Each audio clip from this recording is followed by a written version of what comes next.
Ini pertanyaan bagus ini buat pondok ini. Bolehkah saya minta keringanan biaya anak?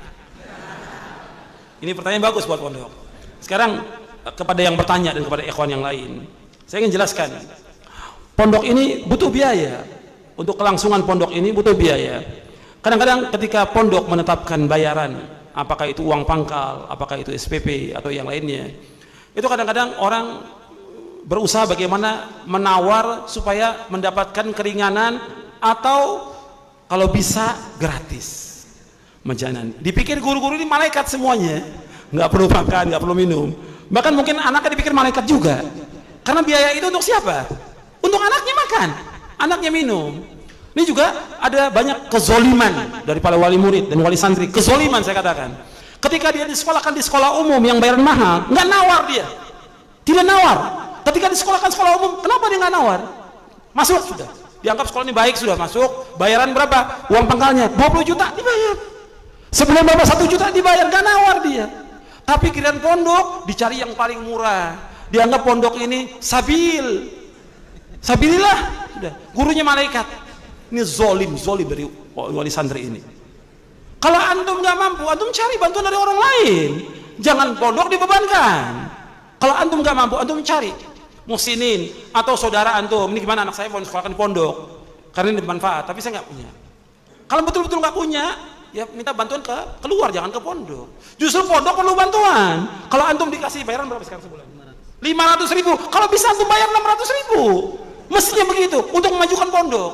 Maka banyak pondok-pondok itu yang kemudian akhirnya nggak maju-maju dan nggak berkembang karena kezoliman wali santri. Kezoliman wali santri. Mestinya dia bantu pondok itu.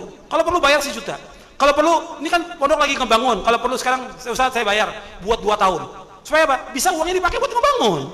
Meringankan pondok daripada harus minta-minta keluar. Dia sibuk sudah ngajar dari pagi sampai sore, harus keluar lagi cari sumbangan. Mestinya wali santri yang punya tanggung jawab seperti itu. Coba saya ajak berpikir yang seperti ini. Itu terjadi. Sekarang dia punya anak 2 dan ini terjadi wakil. Saya katakan wakil ini. Yang satu di pondok, yang satu di sekolah umum.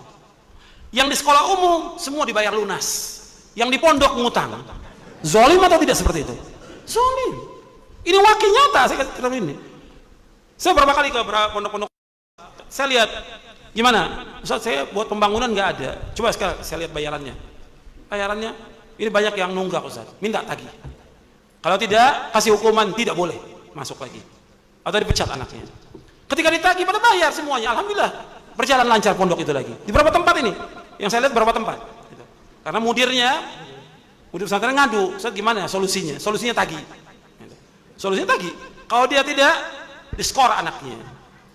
Yang salah bapaknya, kalau anaknya skor, ya sebagai hukuman, bapaknya bertanggung jawab. Kalau tidak, dipecat.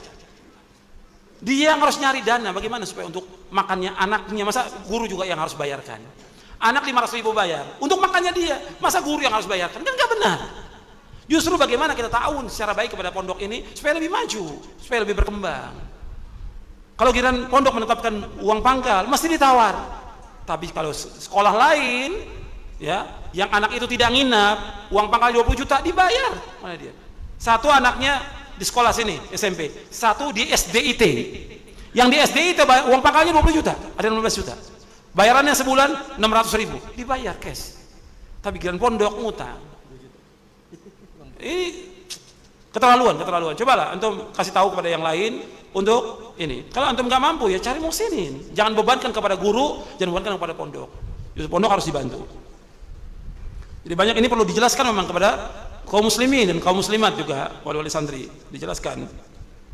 Bukannya kejam, kadang-kadang waduh pondok kejam, bukannya kejam. Ini kan bukan keberlangsungan, bayarnya kebutuhan. Untuk makannya anak itu juga, untuk bayarnya listrik, air, dan kebutuhan yang lain.